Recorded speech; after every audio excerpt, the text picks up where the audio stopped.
Singlessness of life is corresponding awakening. Now I will talk about singlessness. According to the Buddhist scriptures, there are 10 types of signs in the world. 1. Sign of forms. The sign of all dharmas in human realm, forms, represents the physical appearance of everything in the world, not the image of males and females. 2. Sign of sounds. Every sound you hear, which also have shapes and images. For example, when you call someone on the phone and hear their voice, you know whether they are male or female.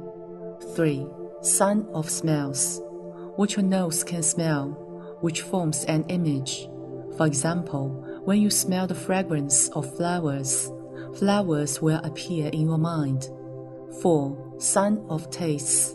When you put something in your mouth, your tongue senses the taste, and an image is created within your mind.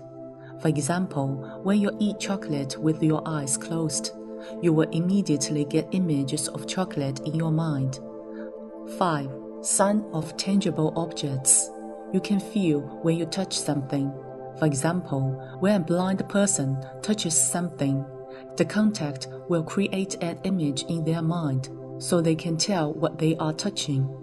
If they touch a person, the image of a person will appear. If they touch an object, the image of that object will appear. 6. Sign of formation. Your appearance when you were born. 7. Sign of abiding. This refers to dwelling, such as the appearance of the place one is staying in, what direction it is facing, and so on.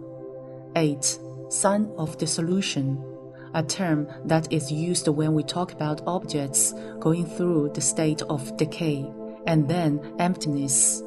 9. Sign of male, used to describe someone who looks masculine. However, sometimes we see men who look and think like women. 10. Sign of female, used to describe someone who looks feminine.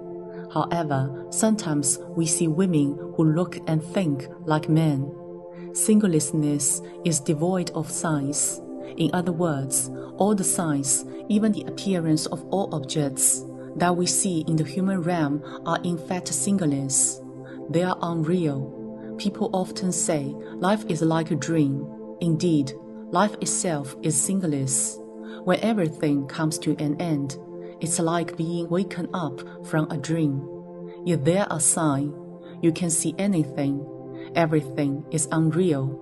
Once you wake up from your dream, you return to your world. Those who suffer will continue to suffer, and those who enjoy their lives will continue to do so.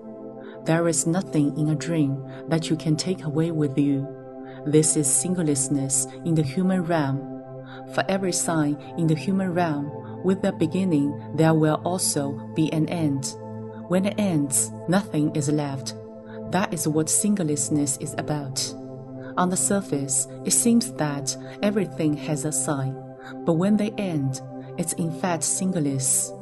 If you can control your perception and see the true singless nature of an object, which means to understand the beginning and the end of this world, then you are essentially awakened. Life, from our birth right up until our death, is just like a dream. When the dream ends, it becomes singless. There is also a saying that life is like a drama. Every drama has a beginning and an end. And when it ends, does it continue to have a sign? It's that simple.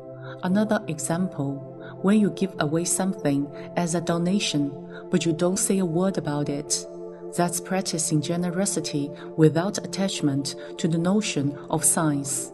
But if you say something about it, that's practicing generosity with attachment to the notion of signs. Awakening of life. We live to awaken our lives. If we can attain singlessness, we are getting close to awakening. So how do you awaken your life? The answer is to adopt singlessness.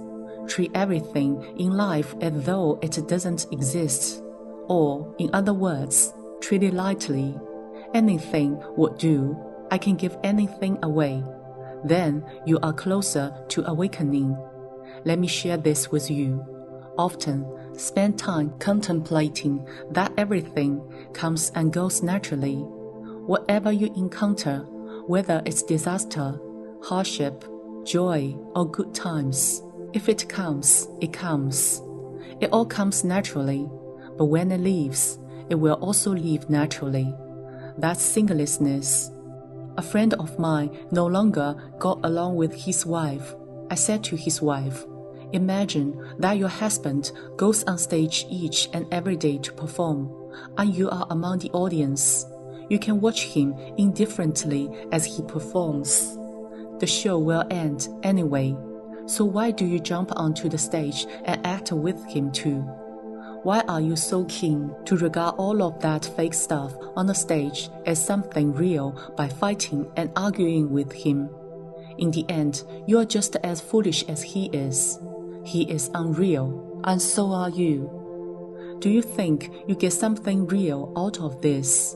In fact, you are merely taking the fake stuff and covering up the real part of you. In other words, when false is taken as true, true becomes false. On the surface, the awakening of life sounds like I have awakened. But if someone says to me, Master, I have awakened, that statement is false. People who have truly awakened will not say those words. If they do, they haven't awakened. That's because the symbol of the awakening of life cannot be recognized as having completely awakened. There is the symbol of life and the symbol of the world, which are, after all, symbols. Therefore, the awakening of life itself is empty by nature. Once you truly comprehend such emptiness, are you still going to say, I've done research and found that everything in it is empty? In the end, there is no need for research, as it's inherently empty anyway. If you recognize this potential for awakening and feel that you've awakened, then you haven't truly awakened at all. The reality of human realm is that it is just a dream, a drama. It is all empty, and everything is illusory. When you pass away, none of it exists anymore. Awakening itself is the elevation of one's level of spirituality. During the Shakyamuni Buddha's time, he sat under the Bodhi tree and awakened to these insights. But the enlightenment of the Buddha absolutely cannot be compared to the awakening of us mortals.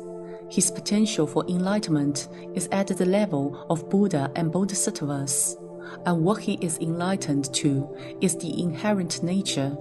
Meanwhile, the awakening that us mortals experience is only a superficial phenomenon. For example, I now realize why that person treated me so badly. It was because I used to talk behind their back. The Buddha Dharma is profound, but that doesn't mean profound things cannot be explained in the simplest way. Just like the Buddha Dharma, what I am teaching is profound, but I use the simplest and most easily accessible way to guide and teach you how to cultivate. Like physics and mathematics, once you have studied up to a certain level, you can simply make use of the mathematical equations and formulas to get the answer. There is no need to reinvent the wheel by studying what other people have done before, or to deconstruct the well-established formulas or theories to complicate things further. A fool's mind is kept in their mouth, while a wise person's mind is kept within. To explain, a foolish person likes to talk recklessly about what they think, whereas a wise person keeps what's in their mind to themselves without speaking carelessly about it. If you buy too many unnecessary items and squander your money, eventually you won't be able to afford what you really need. Let me elaborate. If you spend most of your time reading books that serve no practical purpose, you won't be able to read books that are truly beneficial to you. Moreover, if you read the kind of books that you should not, then how can you have the necessary attention for books on right Dharma? If you listen to too much nonsense or pay regard to the superstitious, you will not be able to listen to and absorb the true Buddha Dharma. The longer we think about and cling to the misfortunes of life, the more harm they are going to inflict upon us. If you continue to be preoccupied with all the unfortunate things you shouldn't even think about, the harm they inflict upon you will become even more forceful. When a person has awakened to a small degree, they must read more literature that can continue to guide their awakening, like Master's teachings to disciples. After you have awakened, you will no longer get lost when reading the scriptures of the Bodhisattvas or all other literature. Then you will be truly awakened. This is also known as corresponding awakening. It is the sentient beings that I am aiming to help and awaken. The Buddhist teachings that I impart are something common people can all accept. They are concise and clear. As long as you follow the Buddhist practice and cultivate diligently, you will most certainly change your outlook on life. Read more of the content of my Dharma talk of the past, corresponding to the circumstances you are in. Every sentence in the text will help add to your awakening. Once you have awakened, every sentence you read along the path of your Buddhist practice can make you more awakened, and everything you see in this world will become wonderful.